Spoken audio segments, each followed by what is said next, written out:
knew it! Nakakainis na nauto nila yung judge na yun. No. I don't think so. The evidence was clear. The judge was rational. Ako hindi naging rational. Come on, Will, don't blame yourself. No. I was blinded by her charade. Hindi ko alam kung ano ng totoo. Inakusahan ko siya.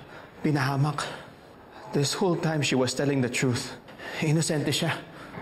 I also said mean things to her, Dad.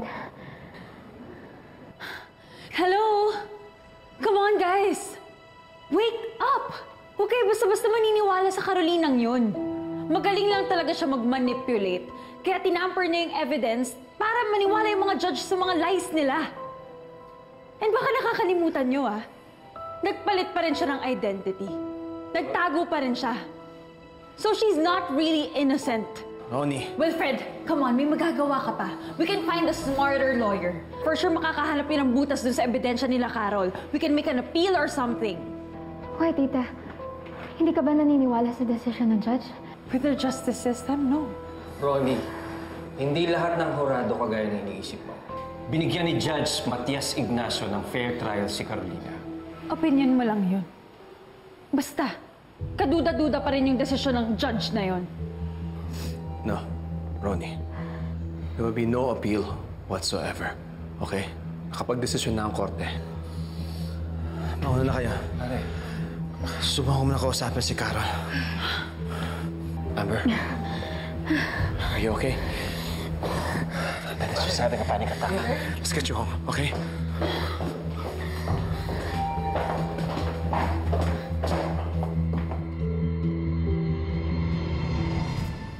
Ayos.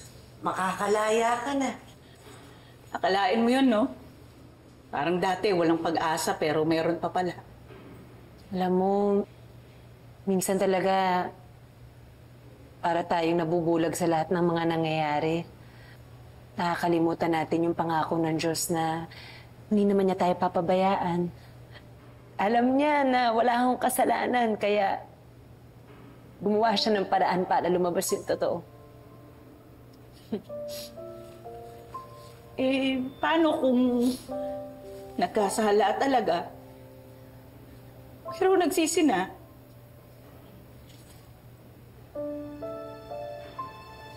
Bibigyan ka ng pangalawang pagkakataon ng Diyos, Laika. Kapit ka lang sa Kanya. Kapit lang kayong lahat.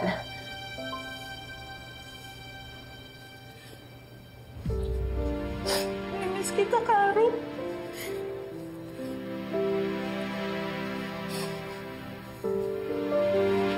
Dadalawin mo kami dito, ha?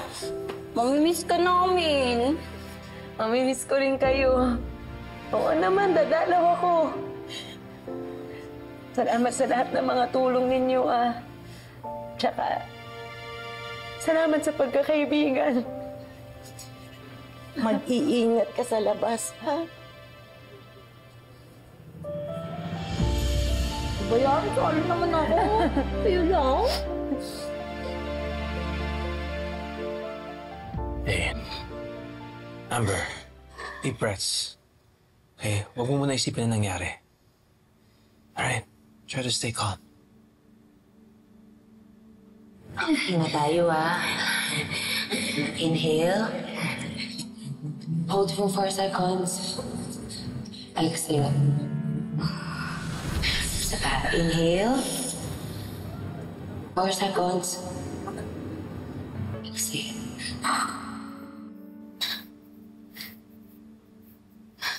Si Tita Carol yung nagturo sa akin how to breathe kapag nag-anxiety attack ako. Alam mo ba kung gaano kasakit na lumaki na walang nanay dahil lang sa isang kagaya mo? Hindi ako. And then you come to take her place. At kami naman ni Dad na naging tanga dahil naniwala kami sa kabaitan mo. When in fact, you're so heartless. You're the worst person I've ever known! Dad, I'm so confused. Kasi kahit sabihin ng court na inosente siya, si Carolina Astor pa rin yung nanloko sa atin. So what if Tita Ronnie's right? Na she still killed Mom? Amber, I want to trust the court's decision. We had a fair trial. Pero kung totoo man po yung video, then the killer's still out there. Sino siya? And why did he or she killed Mom? Hindi ko rin alam. Okay?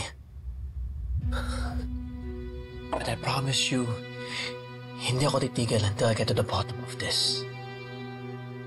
Alright? For now, huwag mo na siyang isipin. Okay? I promise I will take care of everything.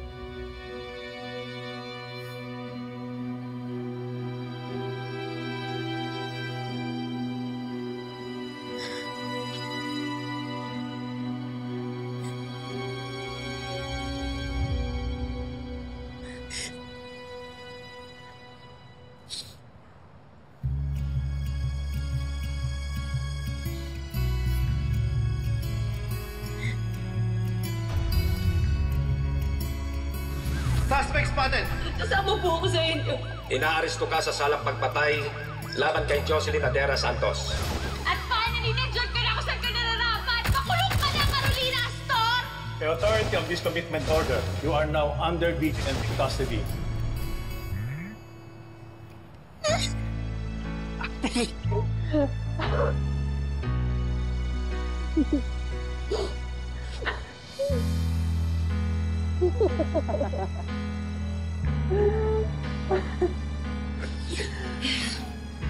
Sa wakas, malaya ka na. Magkakasama na tayo ulit. At hindi na tayo maghihiwalay kahit kailan. Hindi na. Tapos na ang mga araw at taon na tinawag nila ako akusada. Malaya na ako. Malaya na.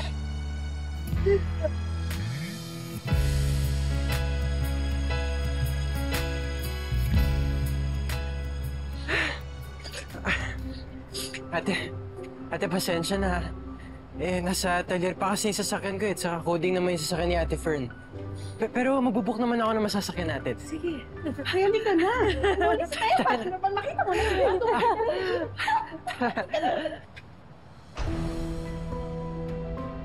Dennis, Anong ginagawa mo dito?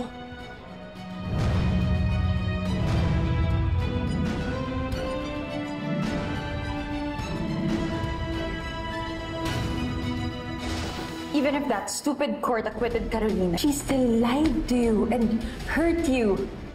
Welcome home, Leah! ibalik mo sa akin si Leah. Kundi magkikita tayo ulit sa korte. Okay lang po ba kayo, Nainay? Super D? Baka gamitin niya pa yung sarili niyang anak to get to you and your dad. Hinding-hindi na kami magpapaloko ulit sa kanya. Kailan po ba babalik sa dati? Nung magkakasama po tayo sa isang bahay. Hindi na kami magiging mag-asawa.